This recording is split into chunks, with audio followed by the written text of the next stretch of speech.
大家好，我是小杨，今天用洋葱和豆角分享一道好吃的美食。洋葱去皮，对半切开，再切成小瓣，放入清水中浸泡一下，这样切的时候就不会辣眼睛。锅中烧开水，把洗干净的豆角下水焯一下，豆角焯至颜色变绿，过一下凉水。再把控干水分的豆角切成小碎丁，切好收在一个大碗中。这个时候洋葱也已经泡好啦，切成小碎丁。再准备上一根胡萝卜，先切薄片，再切细丝，最后也切成小碎丁。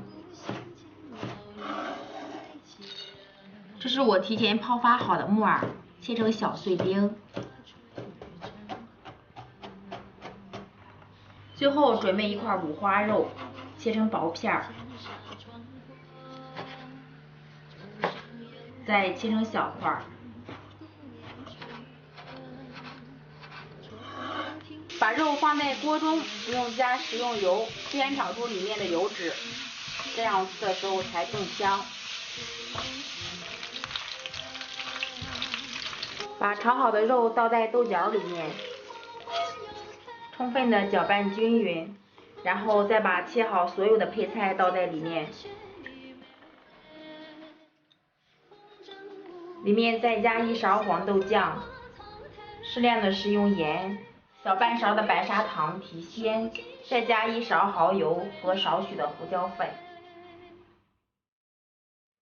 充分的搅拌均匀。在盆中加入1碗面粉，用凉白开搅拌成絮状，上手揉成一个软硬适中的面团。揉好的面切一小块，揉圆摁扁再擀薄。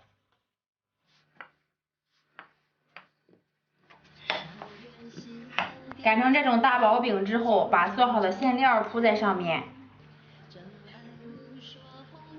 再像这样从中间掏一个小孔，由内向外卷起来。